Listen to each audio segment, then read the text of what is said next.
Jenny, তুমি এখানে বসে বসে বই পড়ছো আর ওইদিকে রান্নাঘরে রাজ্যের কাজ। 6 মাস তো হয়ে গেল, এখন তো একটু আমার হাতে হাতে কাজ করতে পারো, আমার একটু কুটা কাটাগুলো আগায় দিতে পারো। কাজের খালা আজকে আসছে না, তুমি কি আমার কষ্টটা বোঝো না? এদিকে বাচ্চা দুইটার স্কুল থেকে আনার সময় হয়ে গেল, সকালে উঠে নাস্তা, দুপুরে লাঞ্চ, বিকালে নাস্তা, রাতে খাবারের গোছানো, শ্বশুর শাশুড়ির যত্ন, আমি তো আর পারে উঠছি না। তুমি তো বসেই আছো, কবে তুমি আমার কাজে হাত লাগাবা বোন? ভাবি, আপনার কি মাথা খারাপ হয়েছে? আমি করব কাজ? একটু আগে পেটিকোট মেরিকোট করে আসলাম, আর আমার জামা কাপড় দেখছেন, আমার গেট আপ দেখছেন, আমার সাথে কি কাজ যায়? আমি হলাম আদুরের মেয়ে, 5 ভাইয়ের এক বোন, আর এই বাড়ির ছোট বউ।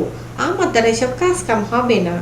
আমার চেহারা নষ্ট হয়ে গেলে আমার বর বকবে, ওইসব কাজ আমার দ্বারা হবে না। আপনার কাজ আপনিই করেন।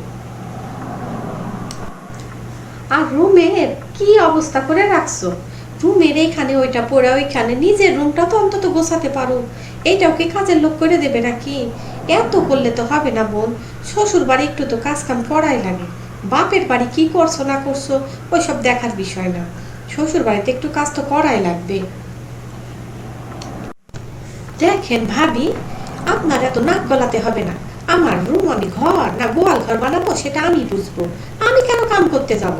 আমার ভাই শিক্ষা ক্যাডার, আর এক ভাই সচিবালয়ে চাকরি করে, আর এক ভাই আমার কাস্টম অফিসার। আমার চাচার সামনে ইলেকশনে দাঁড়াবে। এত বড় বাড়ির মেয়ে হয়ে আমি করব কাম? আমি বাথরুমে গেলেও দরজাটা আমার বাড়িতে কাজের লোক খুলে দেয়। আমার শাশুড়ি মা কিছু বলে না। যত সমস্যা আপনার, আপনি আমার এত পিছনে লাগবেন না তো। আমার কিন্তু ভালো লাগে না আপনার কথাবার্তা। আরে জেনি, আমি তোমারে কি এমন বলছি যে তুমি তোমার বাপ দাদারে চাইনে আনছো? আমিও বউ তুমিও বউ, দুইজন মিলে কাজ করলে একটু সহজ হয়। সব কাজ কি আমি বড় বলে আমি করবো নাকি? দেখো, শ্বশুর বাড়িতে বাপের বাড়ি এত কেচ্ছা চলে না, এখানে কাজটাই সব। তুমি একটা লাট সাহেবের বেটি হয়েছো বলে তাতে আমার কিচ্ছু যায় আসে না। তুমিও বউ আমিও বউ, তাই কাজ করতে হবে সমান সমান, এইটাই বাস। থাকতে হইলে আমাদের সাথে থাকবা, না হইলে আলাদা হয়ে যাও, স্বামীরে বইলা। আরে ঠিক না, তোমার কি কিছু হয়েছে? মন খারাপ কেন? কি হয়েছে? কি হয় নাই সেটা বলো। তোমার ভাইয়ের বউ খাওয়া দাওয়া করে সারাটা দিন যে শুয়ে ফোন টিপবে, কোনো কাজের কথা কইতে গেলে বাবার বাড়ির কেচ্ছা শোনাবে। এইসব কি সহ্য হয়? সারাদিন আমি কাজ করব, আবার আমারই কথা শুনতে হবে। শ্বশুর শাশুড়ির যত্ন, বাচ্চাদের আনা নেওয়া, বাড়ির সমস্ত কাজ আমারই করা লাগবে। আমি বড় হয়েছে কি মাগ না? 6 মাস তো হয়ে গেল, কবে মহারানী কাজ করবে? আমি এত কিছু শুনতে চাই না, আমি আলাদা হতে চাই। তুমি আমারে ভাড়া বাসায় নিয়ে চলো, পরবর্তীতে চিন্তা ভাবনা করে দেখবো। আমার আর ভালো লাগছে না এখানে। দেখো লিটন, আমি কিন্তু কাজ করতে করতে খুবই ক্লান্ত। তুমি আমার দিকে ভালো করে খেয়াল করে দেখো। তুমি তোমার ভাইরে বুঝিয়ে বলো, সে যদি না বলে তার বউরে, তাইলে আমি কিন্তু আবার বলবো। আর তোমার ভাইরে যদি তুমি না বলো, তাহলে কিন্তু আমি ওর সাথে কথা বলবো। লিমন, তোমার সাথে আমার কিছু কথা আছে। তা তোমার বউ কবে থেকে কাজ করবে শুনি? ভাবি, মানে মানে ও একটু অল্প বয়স তো, ও কাজ কাম জানি না। ওর বাপের বাড়ি খুব আদুরে, বড় লোকের মেয়ে তো, একটু সময় লাগবে ভাবি। তো কিছু কি সমস্যা হয়েছে নাকি?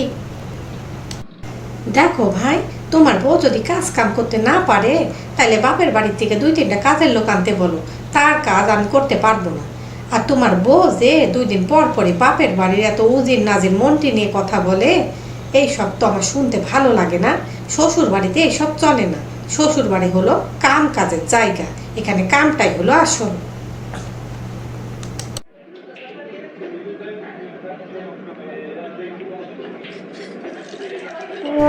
ভাবি, আপনার এত বড় সাহস!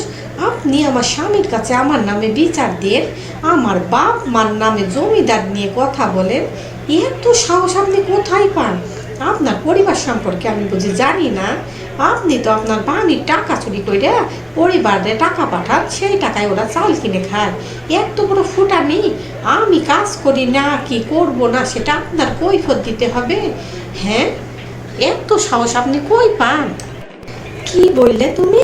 আমি আমার বাড়িতে টাকা পাঠাই, ওই টাকায় ওরা চলে। তুমি কি দেখছো? এত বড় বিয়াদ্দপি কথা। তুমি কিন্তু তোমার অবস্থান ভুলে যাচ্ছ। নিজের দিকে একটু তাকাও। নিজে তো একটু কুটোটাও ভাঙো না। শ্বশুর বাড়ি কি তোমার একার? আমার না।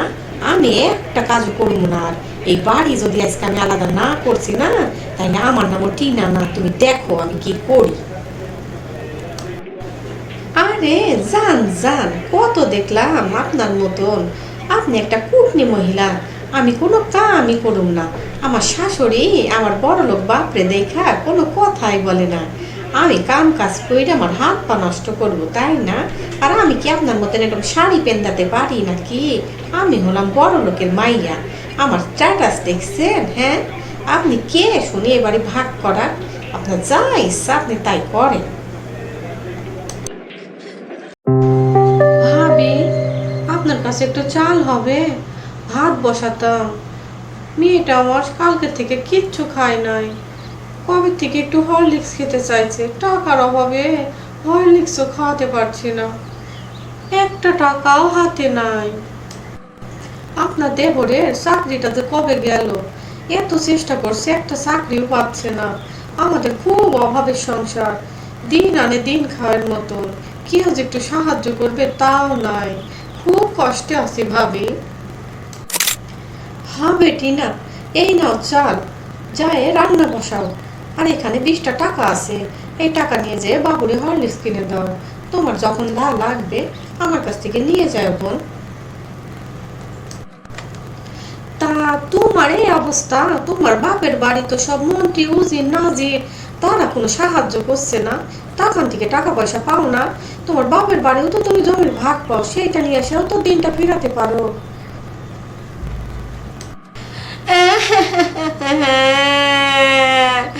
আর ভাবি, ভাইরা একটা বদমাইশের হাড়ি আমার ভাগের জমিটা বাপের কাছ থেকে আগে লেখা নিছে।